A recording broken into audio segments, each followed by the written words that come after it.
They said Nike's back. Let's see what he's talking about. Around were the first buildings. At the start of 1988, the company was worth just over $700 million.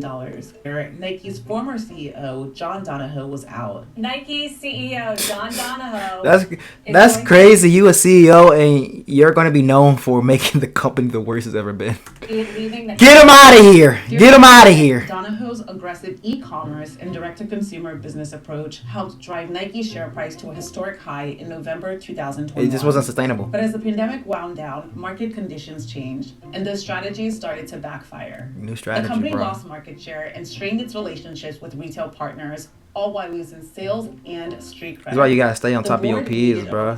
What's up, fam? Welcome back to JRuss TV. If you're new to my channel, hit that like, comment, subscribe button. We cover all things business, finance, investing, reaction videos to different topics I find entertaining, but I always try to get to the money and self-development and just get into the bag, you feel me? And character development, all that good stuff, positivity. If you're returning to my channel, appreciate you for tuning in. You already know what's up. Hit that like button, leave a comment. Appreciate y'all support. We staying consistent, all that. But next, I think it's gonna be the last topic for the day. We're gonna get into Nike. They said Nike's back. Fortune magazine, they said Nike's back. I recently just did a video covering Nike. They had a $28 billion market share loss. Their stock price has been the lowest it's been in the past couple years.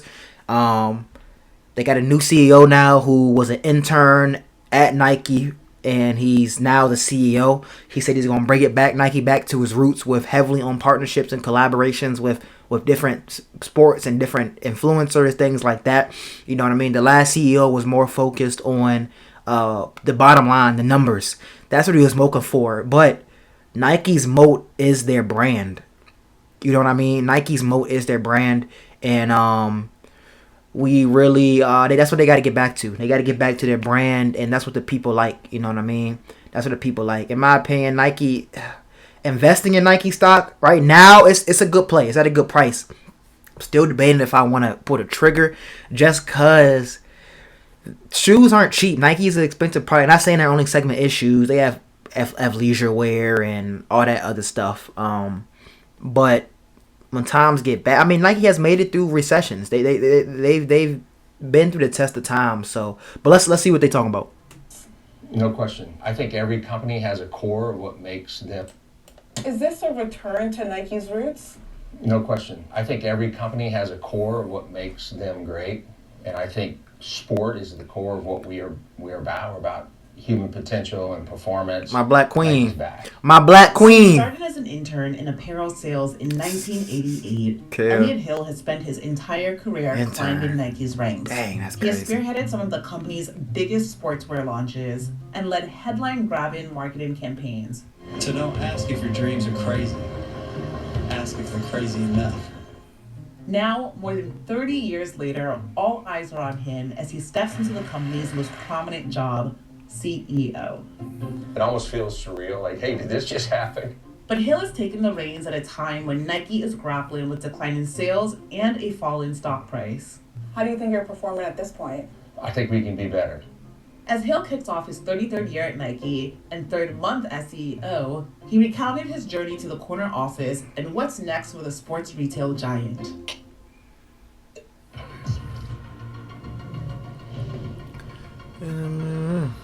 He said I jump in that water, I Nike's turn that great sprawling shot. Facilities in Beaverton, Oregon didn't exist when Hill first started as an intern. We covering Nike right now, fam. Appreciate you joining in. Make sure you hit that like button, leave a comment. They said Nike's back. Let's see what he's talking about. Around were the first buildings. At the start of 1988, the company was worth just over $700 million. 3 decades later, it's valued at more than $100 billion. Dang. You are Nike's That's newly crazy. minted CEO. How did you get here? I took a sports marketing class, and I wrote a paper around this company called Nike. I fell in love with the company, and I thought, you know, that's the type of company I want to work for. I can combine sport with business. And I was fortunate, there was a guy named Tim Joyce who came to speak at our university, and after he finished speaking, I went up to him and said, I want to work for Nike, and I bothered him for about 6 months, and he finally hired me, and I started at Nike June 1 of '88 as an intern. That internship Sheesh. was a springboard to a lifetime career at Nike. In his early years, Hill held various sales roles, selling shoes to mom-and-pop retailers and driving around in an old minivan. I was driving around in That would've been fun. a used Dodge minivan, that's for sure. I drove 60,000 miles a year, and I started out in sales. I worked my way up through the sales organization, different experiences. Hill steadily moved up the ladder, never staying in the same role for more than 4 years. In 2018, he was promoted to president of Consumer and Marketplace, a role he held until 2020 when he retired. But his exit didn't last long. 4 years later, Nike's former CEO, John Donahoe, was out. Nike CEO John Donahoe.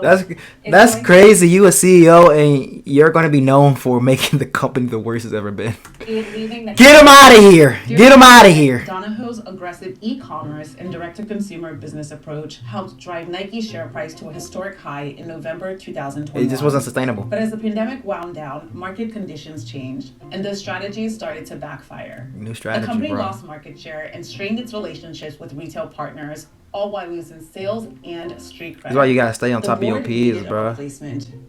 Walk me through how this came to fruition, your return to Nike. I had stayed in touch with people at Nike at all levels of the organization. It was a series of phone calls, and it was a pretty quick decision for me. Nike's share price jumped by more than 6% just a day after it announced Hill would assume the top job. Wow. Is there a part of you that felt you had something to prove? They were like, hope. Finally, jeez. Get him out of here. It's like, get him out of here, bro. Projects that inspired me, motivated, kept me busy. But I have to admit, there were those moments when I would walk away from a board meeting, as an example, where your responsibility is to steer, guide, suggest, provide thoughts, perspectives, and then you leave. Yeah. And you don't have the responsibility for continuing the execution. There was a moment when I started to think to myself, is this really what the rest of my life's going to be like? And then I get the phone call. And so, and then here we are, and my whole world turns upside down, and it's just been a crazy 75 days. What's one of mine for you? The next 30 days, the next year, the next 5 years? Well, the first 60 days were a sprint, I'll tell you sure. that. What I wanted to do first and foremost was to re-engage with the team. So I spent the first 60 days, and my first day in the office, I did an all-employee Very meeting, diverse. got everybody together, had a fireside chat so they could get to know me. We get to work in sports. That's dope. We do. That we do. What are they telling you? What are you hearing? Where we're headed, which is around celebrating the passion and emotion of sport, that excites them, that gets them motivated. That's what we have to do more of. That's when we're at our finest, is when we... What's good, fam? Appreciate y'all for joining this live stream. This is probably the last segment of the today. We just finalizing covering Nike. They said Nike's back. We seeing it with the new CEO, Elliot Hill, I believe, is talking about, and future of the company. I'm a sneakerhead myself, so we gonna see. With Nike's brand. 26 times I've been trusted to take the game Us. and missed. From Michael Jordan and LeBron James to Serena Williams Ooh! and Ronaldo Nazario. Oh yeah, Ronaldo. I didn't know they had. 5,000 years That's of their Chinese music. brand. That's their moat is their brand. The branding, This is the Ronaldo pitch, as we call it, the Ronaldo field. And so to celebrate him and Dang. what he means to Nike, we dedicated the pitch got in a his name. And then, of course, we That's have crazy. the statue here. That's what's up. And we've been fortunate That's what's to up. continue our relationship with him, even beyond his playing days. That's what's up. Hill sees those athlete partnerships as a crucial element of Nike's past and future success. As Nike's vice president of North America, Hill forged a strong partnership with Michael Jordan and was instrumental in encouraging the basketball legend to expand his brand globally. The strategy has paid off, with sales growing to over $7 billion annually in 2024. Now, Nike is looking ahead.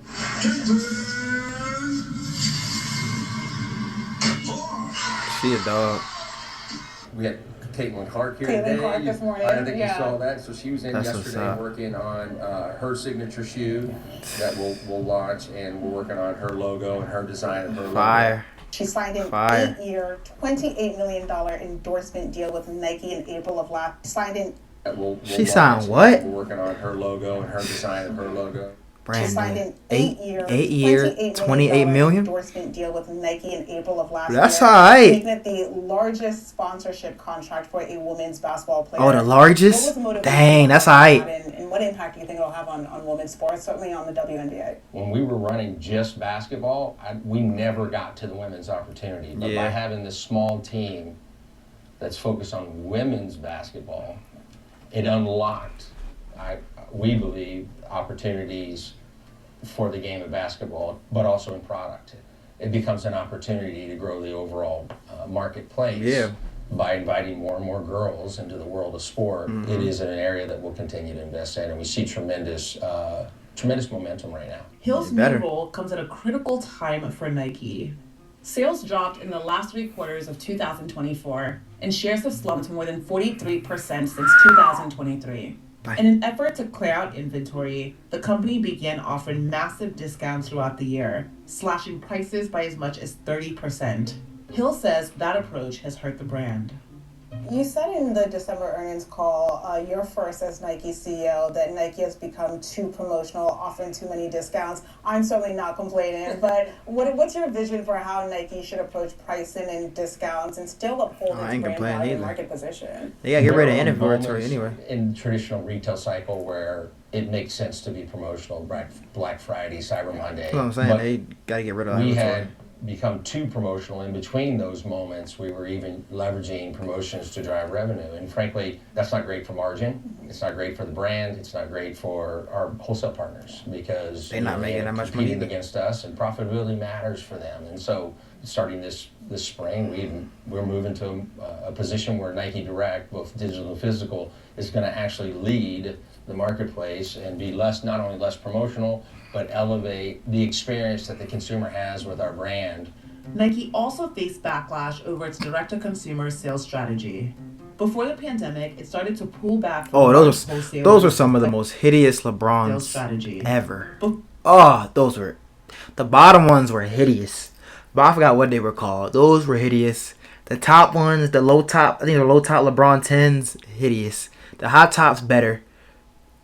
These is horrible. Before the pandemic, it started to pull back from large wholesalers like Foot Locker and Dick's Sporting Goods to focus on its own brick-and-mortar stores and e-commerce. I went over that in my last video. That messed them up. Is changing. Shit, they messed them up, bro. Pre-pandemic, Nike severed ties with retailers, wanted to focus more on direct-to-consumer. What are your plans to evolve, to rebuild, your partnership with wholesale retailers like Foot Locker and so on? I think it all starts with the consumer. There are consumers that want to shop choice, wholesale, either digital or physical. And the good news is the space that I spent a big part of my career. I had great relationships with our retailers, made it very, very clear to our team, first and foremost, that we were going to run a balanced marketplace. And I've had countless numbers of phone calls and meetings already with them, making certain that they understand the importance that they play to our brand and the development of our brand. That's been a great... Appreciate you joining in, fam. Make sure y'all hit that like button for me. Nike's back. 2 seconds. Just hit that like button for me. That's all I ask. If y'all enjoying the content. Deep. And he says Nike will be zeroed in on 5 main categories moving forward. Just hit that. I don't know if I heard it. Hit that like button for me, bro. I appreciate you. Quick little 1 second. Just smash that like button. I appreciate it. If you're enjoying the content, man. In basketball, training, football, and sportswear. I live in Manhattan. I run in Central Park. I see a lot of people wearing Nike running shoes, but I also see On Run It. I see Hoka's, right? A lot of these. How are y'all going Nike's market share? Get market share back? Thoughts on how you go back to reestablishing yourself as the premium athletic brand, and what do you see as the number one driver for growth for Nike as we move forward? It does always come back to have new, different, innovative, coveted, beautiful silhouettes. Product. You gotta have new lineup silhouettes. that we have in running is the strongest lineup that I've seen since I've been here, top to bottom across the board. And we have to have those retail partners to help us take shelf space, open to buy, and market share from our competitors. Because frankly, we left it open. Ultimately, we have to earn our way back onto the shelves. It's that simple. You've repeatedly made this reference where you say we're going back to sport. Sport is at the heart of our brand. When I think of Nike, I think sports apparel. But lifestyle too, though. We were running and Jay's was the first one to really do that. Men's, Lifestyle. Women's, and kids. we lost the sharpness around sport. And so we're reoriented in the organization to focus sport first. So think running, think basketball, think football or soccer, and then gender second. By lining it up by gender, it also helps us find opportunities specifically for that gender, whether it's color and material that's different for a man versus a woman. Performance, Another sports big focus for performance Hill is first. product innovation. This Crazy. I like him. I like him. See, this stuff like this is what that stuff what's convinced me to maybe invest in the stock. Doing my research, let's learn a little more. Center, and it's all about advanced This is LeBron James in R&D it. and innovation, and it's without question, we believe, one of the most foremost centers of innovation of athletic and human performance. Hill still recalls the 1988 unveiling of Nike's now famous Just Do It campaign. I'm thinking of being a lawyer. Just do it! He also led launches of footwear for elite athletes. But in recent years, critics, including investors, say Nike has fallen behind in the innovation race. For sure. What does product innovation look like for Nike as you move forward? We have a team of people that are already working on. They need to put me on there. 28. Hey, CEO, if you watching this video, I need to get me on the team for real. And what's that look like? So long-term. They need to get me on the very team. Futuristic innovation. The best innovation does come from an athlete. The bag ain't Make you cheap. Run faster, I need that. I needed a good deal. Be safer. Move quicker. For Nike, many of those insights came from athlete partnerships. Nike's at its best when we have an athlete. We have a great relationship with that athlete, and we're able to partner with that athlete to take insights from their game, and in this case, obviously basketball, and to build the product around that individual's game. In this case, it happens to be LeBron James. He's very involved in the footwear that he wears and how it looks, how it fits, how it performs. Here's just a representation of some of the great executions that we've done with him. Few are as familiar as Hill with the history, people, and inner workings of Nike. Despite 3 decades of experience and a clear enthusiasm for the CEO role, he has his work cut out for him. In your 60 days as a CEO, what have you learned about yourself? What have you learned about leadership? I have to be who I was, always. You have to remain authentic. Yep. That's the biggest thing, Just authenticity. because I have a title. Authentic to and the game. responsibility, You got you can't change the love of the it. game, man. You gotta love the You game, will man. see You gotta it, love the smell game. it, sniff it, and I've done some just real tactical things to try to do that. And it sounds so simple, but I go get my own coffee in the morning, and I go get my own coffee in the afternoon. I work out in our gyms here every morning, and I move around the gyms and the coffee places so that I can interact with more and more of our teammates. You can't let a title or a new responsibility change who you are to your core. You have to show up as authentic. I like him. Authentically. I like him. yourself I'm gonna as dive a little more possible. deep into Nike. I'm gonna dive a little more deep into Nike. Wrap this up for real. I like what he was saying. I'm gonna be following Nike a little more. See how they turn the company around. I might buy a couple shares of Nike stock. We gonna see. But if you made it this far in the live stream, I appreciate you for tuning in. Make sure you hit that like button, that subscribe button. If you're new here, leave a comment. If you're returning, appreciate you for staying in. I appreciate the support. We're gonna keep running it up. We're gonna keep staying consistent. And yeah, make sure y'all check out some of my old videos and let's see what Nike do, man. Y'all have a good day. Y'all have a blessed rest of the day. This evening is Friday.